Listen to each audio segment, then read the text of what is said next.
آیت نمبر 157 ختم ہو گئی ہے، اب 158 شروع ہو رہی ہے۔ اعوذ باللہ من الشیطان الرجیم، بسم اللہ الرحمن الرحیم۔ ان الصفا والمروة من شعائر اللہ فمن حج البیت او اعتمر فلا جناح علیہ ان یطوف بہما ومن تطوع خیرا فإن اللہ شاکر علیم۔ ان بے شک الصفا صفا والمروہ اور مروہ، ان الصفا والمروہ بے شک صفا اور مروہ، من سے شعائر نشانیاں، اللہ من شعائر اللہ یہ اللہ کی نشانیوں میں سے ہیں۔ ان الصفا والمروة من شعائر اللہ بے شک صفا اور مروہ اللہ کی نشانیوں میں سے ہیں، شعائر اللہ میں سے ہیں، اللہ کی نشانیوں میں سے ہیں۔ فمن پس جو حج کرے، البیتا بیت اللہ کا، پس جو بیت اللہ کا حج کرے،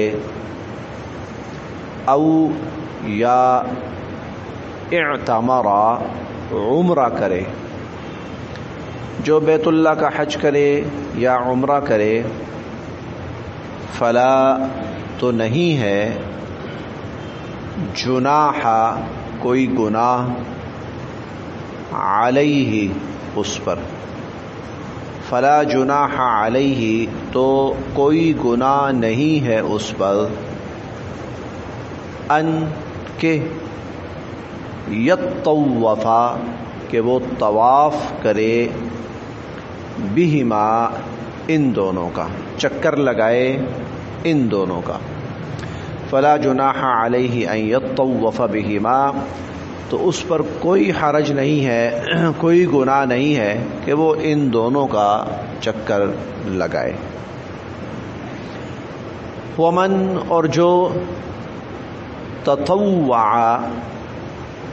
اضافی طور پہ کرے گا، مزید کرے گا، خیرن کوئی بھلائی، ومن تطوع خیرن اور جو مزید خیر کے کام کرے گا، مزید بھلائی کرے گا، فإن تو بے شک اللہ تعالی شاکر قدردان ہیں، علیم جاننے والے ہیں، فإن اللہ شاکر علیم تو بے شک اللہ تعالی قدردان ہیں، جاننے والے ہیں۔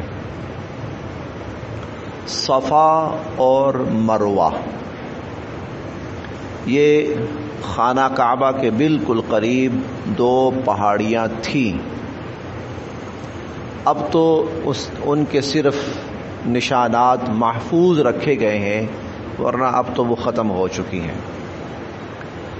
صفا اور مروہ یہ معروف ہوئیں دو پہاڑیاں تب جب حضرت ابراہیم علیہ السلام نے آج سے 4000 سال پہلے حضرت ابراہیم علیہ السلام نے اپنے بیٹے حضرت اسماعیل علیہ السلام اور اپنی اہلیہ حضرت ہاجرہ سلام اللہ علیہا کو وہاں پر چھوڑا۔ وہاں پر جب چھوڑا چلے گئے، تھوڑی دیر کے بعد حضرت اسماعیل علیہ السلام شیرخوار بچہ ہے، نوزائیدہ بچہ ہے، پیاس لگتی ہے تو وہ پیاس سے بیتاب ہوتے ہیں۔ جب بیتاب ہوتے ہیں تو حضرت ہاجرہ کو فکر ہوتی ہے کہ پانی کا انتظام کروں۔ پانی کہاں ہے؟ تو ایک پہاڑی پہ چڑھتی ہیں کہ میں قرب و جوار میں دیکھوں، شاید مجھے کہیں کوئی لوگ نظر آئیں یا کہیں پانی نظر آئے۔ پہاڑی پہ چڑھتی ہیں تو دیکھتی ہیں قرب و جوار میں کہیں کوئی نہیں ہے۔ اب وہ اس پہاڑی سے اترتی ہیں، تھوڑے فاصلے پر دوسری پہاڑی ہے، اس پہاڑی پہ جاتی ہیں۔ وہاں چڑھ کے دیکھتی ہیں کہ شاید قرب و جوار میں کہیں کوئی پانی کا انتظام ہو، کچھ لوگ ہوں. وہاں پانی نظر نہیں آتا، پھر واپس آتی ہیں اور پہاڑی کے اوپر چڑھتی ہیں. اس طرح وہ کئی دفعہ آتی ہیں اور جاتی ہیں کہ کہیں قرب و جوار کے اندر پانی نظر آئے. یہ جو 2 پہاڑیاں تھیں یہ صفا اور مروہ پہاڑیاں تھیں. ان کا نام صفا اور مروہ ہے. حضرت ہاجرہ کا ان کے درمیان جو چکر لگانا تھا بعد کے اندر یہ لفظ سعی کے نام سے مشہور ہوا. دوڑ، وہ چکر لگا رہی ہیں اپنے بچے کے لیے. کبھی ایک پہاڑی پہ چڑھتی ہیں، شاید کہیں اونچائی سے نظر آ جائے پانی، پھر نیچے آتی ہیں اور وہاں جاتی ہیں دوسری پہاڑی پر، شاید کہیں پانی نظر آ جائے. تو یہاں اللہ تعالیٰ کو یہ عمل اتنا پسند آیا کہ جب حج اور عمرے کے احکام نازل ہوئے تو اس سعی کو جو حضرت ہاجرہ نے کی تھی، سعی یہ جو بھاگ دوڑ کی تھی پانی کے لیے، اللہ تعالیٰ نے اس کو عمرے کا حصہ بنا دیا، لازمی حصہ بنا دیا. سعی کرنا واجب ہے ورنہ عمرہ پورا نہیں ہوگا. عمرہ نامکمل رہتا ہے جب تک سعی نہ کی جائے. عمرہ کے اندر 4 بنیادی چیزیں ہیں نا، وہ احرام باندھنا، خانہ کعبہ کا طواف کرنا اور 2 رکعت نوافل کا ادا کرنا، سعی کرنا اور آخر میں سر منڈوا دینا یا بال کتروا دینا. یہ عمرے کے ارکان ہیں. تو ان میں سے ایک سعی بھی ہے. اب ہوا یہ کچھ وقت گزرنے کے بعد جب عرب شرک کی لپیٹ میں آ گیا، یہ نمایاں جگہ تھی، تو کفار نے یہاں پر 2 بت رکھ دیے اور ان بتوں کی عبادت کرتے تھے، ان کے ارد گرد چکر لگاتے تھے، ان بتوں کے ارد گرد چکر لگاتے تھے کفار. اس کو وہ عبادت سمجھتے تھے، شرکیہ نظام تھا. بیت اللہ کے اندر جو تھے ان کی بھی عبادت کرتے تھے اور ان کی بھی عبادت کرتے تھے، حتیٰ کہ اسلام آیا. جب اسلام آیا تو یہ بت پرستی کا خاتمہ کر دیا گیا اور صفا اور مروہ پہ جو بت پڑے تھے وہ بھی ہٹا دیے گئے. مسلمانوں کے ذہن میں یہ تھا کہ ہمیں یہاں پر سعی نہیں کرنی چاہیے، کہ یہ شاید مشرکوں کا عمل تھا، ان کا مشرکانہ عمل تھا کہ وہ اپنے بتوں کے لیے یہاں طواف کرتے تھے، چکر لگاتے تھے، سعی کرتے تھے. مسلمانوں کے ذہنوں میں یہ تھا کہ شاید یہ شرک کی علامت ہے. تو اللہ تعالیٰ نے اس آیت میں اس غلط فہمی کو دور کیا. نہیں، وہ جو غلط کام کر رہے تھے ان کا غلط کام تھا، لیکن صفا اور مروہ کے درمیان سعی کرنا یہ تو عبادت کا حصہ ہے. جو حج کے لیے آئے، عمرہ کے لیے آئے، کوئی حرج نہیں، سعی کرے، وہ چکر لگائے یہاں پر صفا سے مروہ اور مروہ سے صفا. سعی کہا جاتا ہے شرعی اصطلاح میں، حج کی اصطلاح میں، عمرے کے احکام کی اصطلاح میں اس کو سعی کہا جاتا ہے. صفا سے مروہ، مروہ سے صفا، صفا سے مروہ، مروہ سے صفا، کل 7 چکر. ایک صفا سے مروہ اور ایک مروہ سے صفا، ایک صفا سے مروہ اور ایک مروہ سے صفا. درمیان میں تھوڑا سا رمل بھی ہے، تھوڑا سا وہ درمیان میں وہ 2 سبز پٹیاں لگی ہوئی ہیں، میلین اخزنین بھی کہا جاتا ہے ان کو. وہ جب تھوڑا سا وہ آتا ہے، جگہ آتی ہے تھوڑی سی، وہاں پر تھوڑا سا ذرا مردوں کو نسبتاً بھاگنا ہے تھوڑا سا، کیونکہ حضرت ہاجرہ یہاں پہ آ کے دوڑ لگاتی تھی. اب یہ ہموار جگہ آتی تھی نا، یہاں دوڑ لگاتی تھی، اور کیونکہ یہاں پر حضرت جو تھے اسماعیل ان کی نظر سے تھوڑا سا اوجھل ہوتے تھے تو بھاگ کے جاتی تھی. تو اللہ تعالیٰ نے اس کو بھی، ان کے اس عمل کو بھی عبادت کا حصہ بنا دیا. اور جب پھر وہاں سے آتی تھی تو حضرت اسماعیل تھوڑے سے نظروں سے اوجھل ہوتے تھے تو پھر بھاگتی تھی یہاں سے. اسی لیے جو لوگ حج کرنے جاتے ہیں، عمرہ کرنے جاتے ہیں، جب صحیح کرتے ہیں تو وہ دیکھتے ہیں درمیان میں رمل ہے، کوئی تھوڑا سا حصہ ایسا ہے جہاں سے وہ بھاگ کے گزرنا ہے. تو ان صفا والمروہ، صفا اور مروہ من شعائر اللہ، یہ اللہ کی نشانیوں میں سے ہیں. شعائر اللہ انہیں کہا جاتا ہے جس سے دین کے کسی عمل کا اظہار ہوتا ہے. دین کا، وہ دین کی پہچان ہے، وہ دین کی علامت ہے، اس سے دین کا اظہار ہوتا ہے، دین کی پہچان ہوتی ہے. ہم پڑھیں گے انشاءاللہ والبدن جعلناها لکم من شعائر اللہ، قربانی کے جانور جو لوگوں نے قربانی کے لیے مخصوص کیے ہیں، اللہ فرماتے ہیں یہ شعائر اللہ ہیں، کہ یہ عبادت کی پہچان ہے، یہ عبادت کی ایک نشانی ہے۔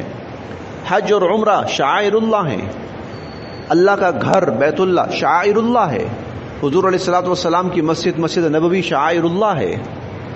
عبادات کے جتنے مواقع ہیں، جتنی عبادات ہیں جن سے دین کی پہچان، دین کا اظہار ہوتا ہے، مساجد شعائر اللہ ہیں، وہ دین کی پہچان ہے۔ صفا اور مروہ شعائر اللہ ہیں، عرفات، میدان عرفات شعائر اللہ میں سے ہے، مزدلفہ شعائر اللہ میں سے ہے، کیوں؟ منا شعائر اللہ میں سے، کہ ان سے عبادات کی پہچان ہے، یہ اسلام کی پہچان ہے۔ اسی لیے مسلمانوں کے جو اعمال جن سے ان کی عبادت کی اور دین کی پہچان ہوتی ہے وہ شعائر اللہ میں سے، جیسے نماز ہے، جیسے روزہ ہے، جیسے زکوٰۃ ہے، جیسے حج ہے، جیسے اور عیدین ہیں، چھوٹی عید ہے، بڑی عید ہے، جیسے قربانیاں ہیں۔ ہر وہ چیز جو دین کی پہچان ہے، جس سے دین کا اظہار ہوتا ہے، وہ شعائر اللہ ہے۔ تو ان الصفا والمروہ، صفا اور مروہ یہ بھی من شعائر اللہ، شعائر اللہ میں سے ہیں، اللہ کی نشانیوں میں سے ہیں۔ فمن، پس جو شخص حج البیت، بیت اللہ کا حج کرے، او اعتمر یا عمرہ کرے، فلا جناح علیہ، تو کوئی گناہ نہیں ہے اس پر، کوئی حرج نہیں ہے۔ یہ گناہ نہیں ہے اس لیے کہا کہ اہل عرب اس کو گناہ سمجھ رہے تھے، اس لیے فرمایا گناہ نہیں ہے، ورنہ اس کا جو شرعی پہلو ہے وہ یہ کہ واجب ہے، لازمی ہے۔ اگر کوئی شخص چل کر نہیں کر سکتا تو وہ بیٹھ کر کسی چیئر کے اوپر بیٹھ کر کر سکتا ہے، لیکن یہ حصہ ہے اس کا۔ فلا جناح علیہ، تو کوئی حرج نہیں ہے اس پر، ان یطوف، کہ وہ چکر لگائے، بہما، ان دونوں کا۔ ومن تطوع خیرا، اور جو شخص اضافی طور پر کوئی بھی عمل کرے گا خیر کا، فإن اللہ، تو بے شک اللہ تعالی، شاکر، قدردان ہے، علیم، جاننے والے۔ ان، بے شک، الذین، جو لوگ، ان الذین، بے شک جو لوگ، یکتمون، چھپاتے ہیں، بے شک جو لوگ چھپاتے ہیں، ما، جو، انزلنا، ہم نے نازل کی،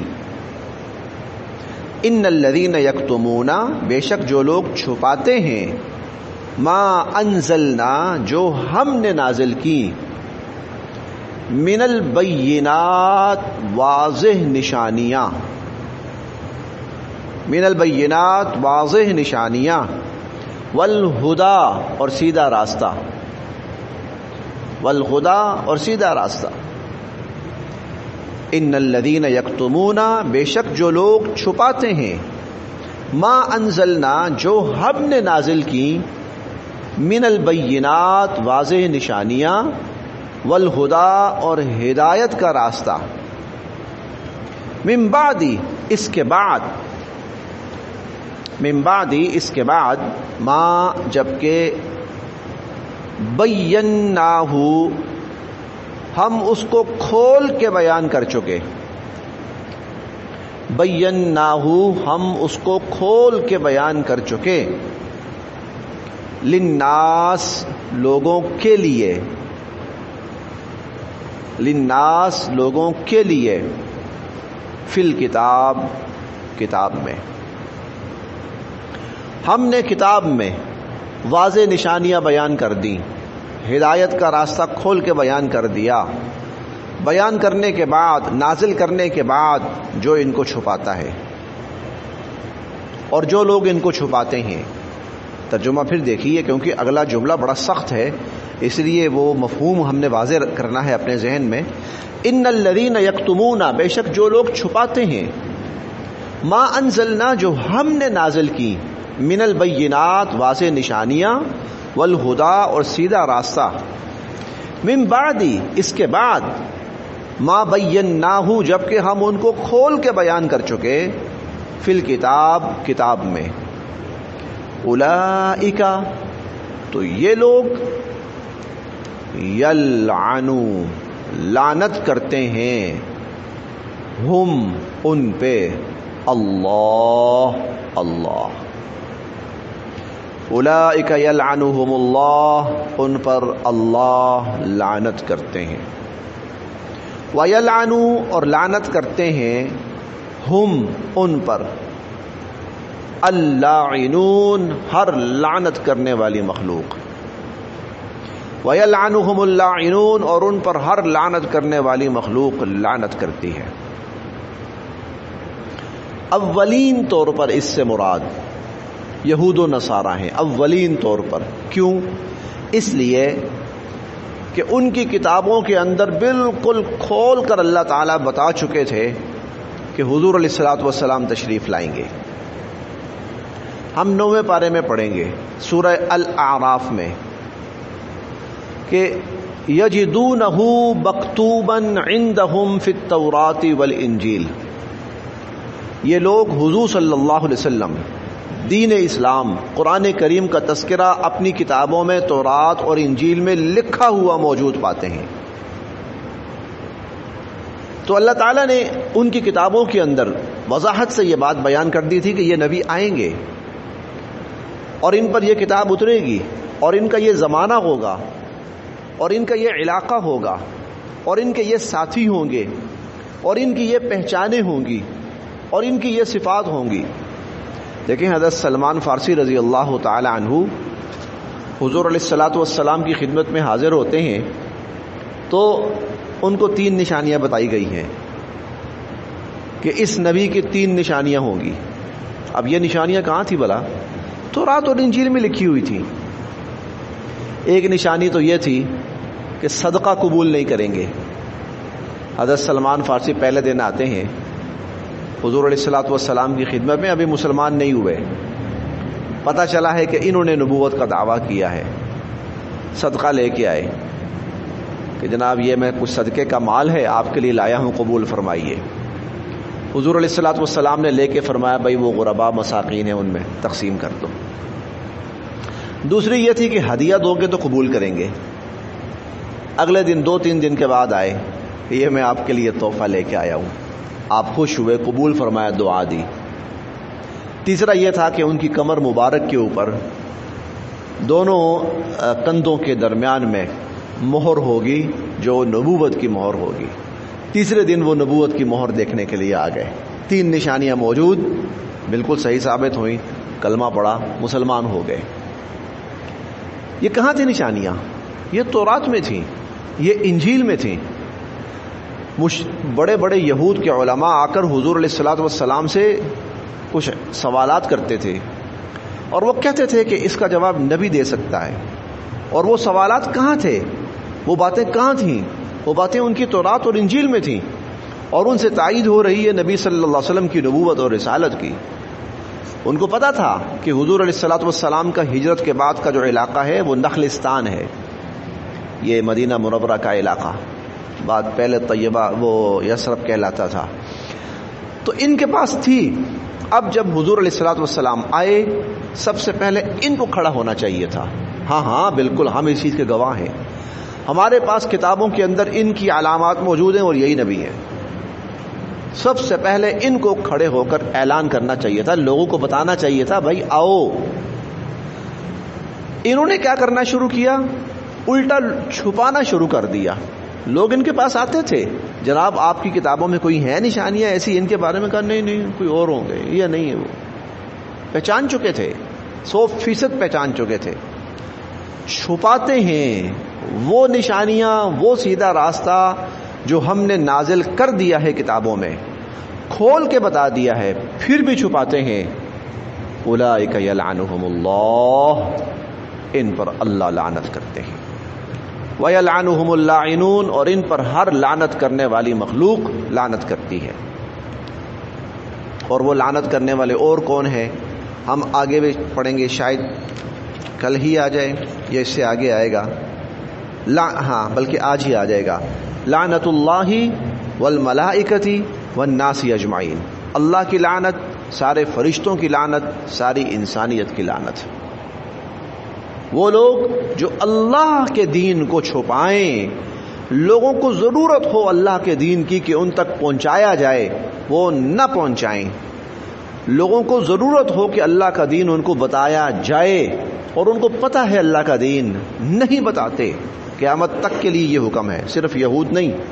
اسی لیے اللہ تعالیٰ نے الفاظ واضح رکھے، ایسے رکھے ہیں کہ جو سب کے لیے ہیں۔ اللہ کا دین جس تک پہنچا ہے، جب وہ دیکھتا ہے کہ ضرورت ہے انسانیت کو، وہ اللہ کا دین بتائے، چھپائے نہیں، پردے نہ ڈالے، ان پر واضح کرے۔ اور جو نہیں کرتا تو اولئک علیہم لعنت اللہ، یلعنہم اللہ، ان پر اللہ بھی لعنت کرتے ہیں، ویلعنہم اللاعنون، اور ان پر لعنت کرنے والے بھی لعنت کرتے ہیں۔ الا، سوائے، الذین، وہ لوگ، تابو، جنہوں نے توبہ کر لی، الا الذین تابو، سوائے ان لوگوں کے جنہوں نے توبہ کر لی، وَأَصْلَحُوا، اور اپنے آپ کو ٹھیک کر لیا، اپنی اصلاح کر لی، وَبَيَّنُوا، اور اللہ کے احکام کھول کے بتانے شروع کر دیے، یعنی چھپا نہیں رہے، واضح کر رہے ہیں، بیان کر رہے ہیں، بتا رہے ہیں۔ فَأُولَئِكَ، تو یہ جو لوگ ہوں گے، اتوبو، میں مہربان ہو جاؤں گا، علیہم، ان پر، فَأُولَئِكَ اتوب علیہم، میں ان پر مہربان ہو جاؤں گا۔ یہ بھی کہہ سکتے ہیں کہ میں ان کی توبہ قبول کروں گا، کیونکہ توبہ کا قبول کرنا اللہ کی سب سے بڑی مہربانی ہے۔ وَأَنَا، اور میں ہوں، التواب، بہت توبہ قبول کرنے والا، الرحیم، بہت رحم کرنے والا۔ وَأَنَا التَّوَّابُ الرَّحِيمُ، اور میں ہوں توبہ قبول کرنے والا اور بہت رحم کرنے والا۔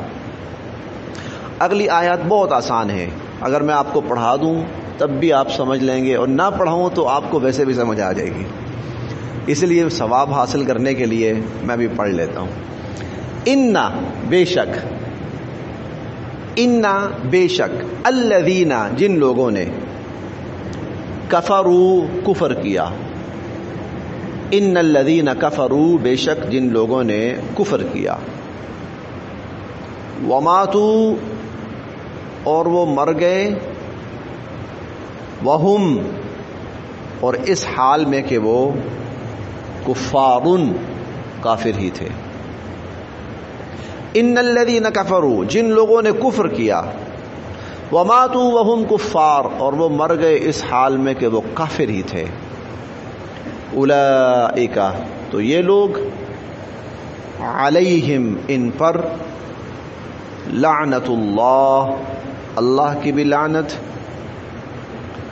والملائکہ، اور فرشتوں کی بھی لعنت، والناس، اور لوگوں کی، اجمعین، سب کی سب، اور سب کے سب لوگوں کی بھی لعنت۔ ان الذین کفروا، جن لوگوں نے کفر کیا، وماتوا وہم کفار، اور وہ کفر ہی کی حالت میں مر گئے، اولئک علیہم، تو ان پر، لعنت اللہ، اللہ کی بھی لعنت، والملائکۃ، اور فرشتوں کی بھی لعنت، والناس اجمعین، اور ساری انسانیت کی لعنت۔ کیونکہ انسان کو پیدا کرنے کا جو مقصد ہے، صرف ایک مقصد ہے، وہ اللہ کی ذات کو پہچانے، وہ اللہ کی ذات پر ایمان لائے، اور وہ اللہ کو راضی کرے۔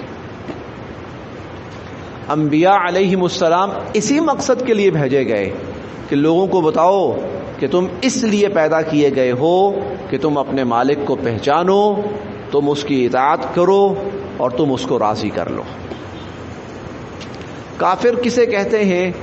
جو نہ تو اپنے رب کو پہچانتا ہے، نہ وہ اپنے رب کی اطاعت کرتا ہے، نہ وہ اپنے رب کو راضی کرتا ہے، گویا اس کی زندگی کا مقصد ہی ختم ہو گیا۔ وہ جس مقصد کے لیے پیدا کیا گیا تھا، دیکھیں یہ ہم نے چونکہ دنیا میں رہنا ہے، زندگی گزارنی ہے، تو اللہ تعالیٰ نے ہمیں بہت سے پھر کام بھی دیے ہیں ساتھ ساتھ، بھئی کچھ کماؤ بھی، کیونکہ پیٹ لگا ہوا ہے، بھوک لگے گی تو کھانا کہاں سے کھاؤ گے؟ اب وجود ہے، اس کو ڈھانپنا ہے تو بھائی پھر کپڑے بھی پہنو، تو ایک انڈسٹری وجود میں آئی، لباس مہیا کر. انسان نے چلنا ہے تو پاؤں میں جوتی بھی ہونی چاہیے، تو چلو اس کے لیے پھر ایک اور انڈسٹری جو ہے وہ وجود میں آ گئی. اسی طرح انسان کو اور جو ضروریات، مکان اس نے بنانا ہے، گزارنی ہے نا زندگی. اب ظاہر ہے وہ روزانہ رات کو زمین پر تو نہیں لیٹ کے سو سکتا کہ کہیں درخت کے نیچے لیٹ گیا، تو گھر بنانا ہے تو اس کے لیے جتنا میٹیریل درکار ہے تو چلے یہ ساری چیزیں وجود میں آ گئی. لیکن یہ زندگی کا مقصد نہیں تھا. یہ تو چونکہ اس کو ضرورت پیش آئے گی تو وہ اپنی ضرورتیں پوری کرے، کھائے پیے، لباس پہنے اور رہائش اختیار کرے. آنا جانا ہے، سواریاں اختیار کرے، سواریاں لے لے، اور رشتے ناتے ہیں ان کی بھی ضرورت ہے. لیکن اس کو پیدا کرنے کا اصل مقصد کیا تھا؟ یہ اصل مقصد نہیں ہے. یہ تو ضرورتیں ہیں جو اس کو درمیان میں راستے میں پیش آتی ہیں. اصل مقصد کیا تھا؟ وہ اپنے رب کو پہچانے، وہ اپنے رب کو مانے، وہ اپنے رب کی اطاعت کرے اور اطاعت کر کے اپنے رب کو راضی کرے. اطاعت کر کے اپنے رب کو. انبیاء علیہم السلام یہی بتانے آتے تھے. کتابیں اسی لیے نازل کی گئی، کتابیں اسی لیے نازل کی گئیں کہ تمہارے دنیا میں آنے کا مقصد کیا ہے. اوفو بالعہد، وعدہ پورا کرو، عہد پورا کرو. سب سے بڑا عہد کیا تھا؟ وہ جو اللہ سے کہہ کے آئے ہو کہ اللہ ہم تجھے اپنا رب مانتے ہیں، تو ہمارا رب ہے، اور ہم دنیا میں جا کر بھولیں گے نہیں اس چیز کو. وہ رب مان کے آئے ہیں، اب دنیا میں اس کو رب ماننا. یہ سب سے، یہ دنیا، یہ زندگی کا مقصد ہے، پیدا کرنے کا مقصد ہے. اب جو اس مقصد پہ آیا ہی نہیں، پوری زندگی ایسے گزار دی کہ نہ رب کو مانا، نہ اس کی ربوبیت کا قائل ہوا، نہ اس کی خالقیت کا قائل ہوا، نہ اس کی اطاعت کی، نہ اس کی بات مانی، نہ اس کو راضی کیا. تو وہ ساری زندگی اللہ کی نعمتیں کھا کھا کر بھی خدا کا کافر ہی اور منکر ہی گیا. تو اولئک علیہم لعنت اللہ والملائکۃ والناس اجمعین، ان پر پھر اللہ کی بھی لعنت اور اللہ کے فرشتوں کی بھی لعنت اور ساری انسانیت کی بھی لعنت. خالدین، مسلمانوں کے اوپر، اس امت پر، خاص طور پر اس امت پر، پوری امت پر اللہ کے دین کو انسانوں تک پہنچانا لازم کیا گیا ہے. کیوں لازم کیا گیا ہے؟ ارے انسانوں کو دنیا میں پیدا کرنے کا مقصد ہی یہی ہے. یہ جو ہمارے تبلیغ والے ساتھی جو ہے نا، نکلتے ہیں نا، یہ ساری باتیں کرتے ہیں نا، تو بات تو یہی ہے اصل میں.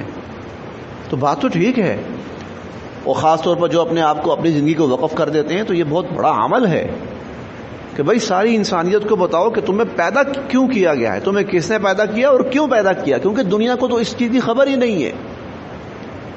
وہ تو یہ سمجھتے ہیں کہ ہم اس لیے پیدا ہوئے ہیں کہ ہم ایک اچھی زندگی گزار لیں، ہم کچھ کھا لیں، کچھ پی لیں، کچھ عیاشی کر لیں، کچھ انجوائمنٹ کر لیں. وہ تو یہ سوچ رہے ہیں. اور ہماری جو حکومتیں ہیں ہم ان کو مستحکم کر لیں، اور ہمارے جو ممالک ہیں ہم ان کو پاورفل بنا لیں، اور ہم ان کو سپر پاور بنا دیں. وہ تو یہ سوچ کر زندگی گزار رہے ہیں. تو پتہ ہی نہیں ہے کہ ارے یہ تو مقصد ہی نہیں زندگی گزارنے کا. تم تو بڑی غفلت اور جہالت میں پڑے ہوئے. تو یہ اللہ والے جو نکلتے ہیں تو یہ بہت بڑا عمل ہے. اللہ پاک ان کی خدمات کو قبول فرمائے اور ان کو جزائے خیر بھی نصیب فرمائے. تو یہ انسانیت کو یہ پیغام پہنچانا، یہ بہرحال یہ بہت بڑا کام ہے کہ بھائی تم کیوں آئے ہو دنیا میں، غفلت کی حالت میں نہ جاؤ، اللہ سے عہد کر کے آئے ہو. خالدین، یہ لوگ ہمیشہ ہمیشہ رہیں گے. فیہا، اس لعنت میں. جو کفر کی حالت میں مر گئے، خالدین فیہا، ہمیشہ ہمیشہ اس لعنت میں رہیں گے. لا، نہیں، یخفف، کم کیا جائے گا، عنہم، ان سے، العذاب، عذاب. لا یخفف عنہم العذاب، ان سے عذاب کم نہیں کیا جائے گا. تخفیف سے ہے نا، ہلکا کرنا، کم کرنا. ولا، اور نہ ہی، ہم، وہ، ینظرون، مہلت دیے جائیں گے. ولا ہم ینظرون، اور نہ ہی ان کو کسی قسم کی مہلت ملے گی. خالدین فیہا، اس لعنت میں یعنی عذاب میں وہ ہمیشہ ہمیشہ رہیں گے. لا یخفف عنہم العذاب، نہ تو ان سے عذاب ہلکا کیا جائے گا، ولا ہم ینظرون، اور نہ ہی ان کو مہلت دی جائے گی. بس